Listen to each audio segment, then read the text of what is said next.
Akampadam bus സ്റ്റാൻഡിലെ ശൌചാലയം അടിയന്തരമായി തുറന്നുകൊടുക്കണമെന്ന DYFI. പഞ്ചായത്തിന്റെ കെട്ടിടത്തിൽ പ്രവർത്തിക്കുന്ന ശൌചാലയം മുന്നറിയിപ്പില്ലാതെ പൂട്ടിയ അധികൃതരുടെ നടപടി പ്രതിഷേധാർഹമാണെന്നും ശൌചാലയം തുറന്നുകൊടുക്കാൻ നടപടിയെടുത്തില്ലെങ്കിൽ ജനങ്ങളെ സംഘടിപ്പിച്ച് ഡിവൈഎഫ്ഐ പഞ്ചായത്ത് ഓഫീസിലേക്ക് മാർച്ച് നടത്തുമെന്നും ഡിവൈഎഫ്ഐ ചാലിയാർ മേഖലാ കമ്മിറ്റി ഭാരവാഹിയായ ഷംസു മുന്നറിയിപ്പ് നൽകി. നമ്മുടെ ബസ് സ്റ്റാൻഡിനകത്തുള്ള പൊതു ശൌചാലയം യാതൊരു മുന്നറിയിപ്പുമില്ലാതെ പഞ്ചായത്ത് അടച്ചുപൂട്ടിയിരിക്കുകയാണ്. ബസ് യാത്രക്കാരായിട്ടുള്ള ആളുകൾ, വ്യാപാര സ്ഥാപനങ്ങളിലെ തൊഴിലാളികൾ,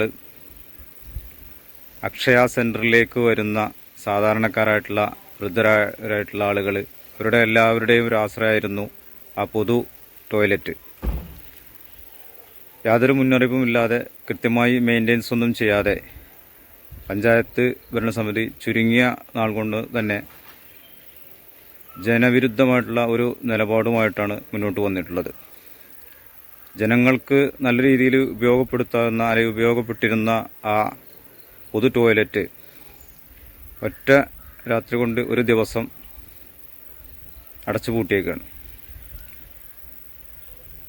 ഡിവൈഎഫ്ഐ ചാലിയാർ മേഖലാ കമ്മിറ്റിക്ക് ഇതുമായി ബന്ധപ്പെട്ട് പറയാനുള്ളത്, അതിന് കൃത്യമായ മെയിൻ്റെനൻസ് നടത്തി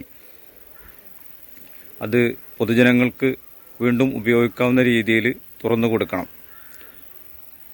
ഭരണത്തിലേറി 1.5 മാസം പിന്നിട്ടപ്പോഴേക്കും ജനദ്രോഹപരമായിട്ടുള്ള സമീപനമാണ് ചാലിയാർ പഞ്ചായത്ത് UDF ഭരണസമിതി എടുത്തിട്ടുള്ളത്.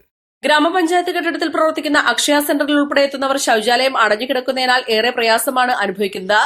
ഉത്തരവാദിത്ത ബോധത്തോടെ പ്രവർത്തിക്കേണ്ടവർ ഇത്തരം നടപടികൾ സ്വീകരിക്കുന്നത് അംഗീകരിക്കാനാകില്ല. വ്യാപാരികൾ ഉൾപ്പെടെ ഈ ആവശ്യം ഉന്നയിച്ചിട്ടും അധികൃതർ ജനങ്ങളെ വെല്ലുവിളിക്കുകയാണെന്നും ഷംസു പറഞ്ഞു. East live, Nilambur. വെഡിംഗ് ആഭരണങ്ങൾ, ലൈറ്റ് വെയ്റ്റ് ഡെയിലി വെയർ ആഭരണങ്ങൾ, ഡയമണ്ട് ആഭരണങ്ങൾ എന്നിവ ഏറ്റവും കുറഞ്ഞ പണിക്കൂലിയിൽ നിങ്ങൾക്ക് സ്വന്തമാക്കാം. Haya gold and diamonds, Wandoor and Elankur.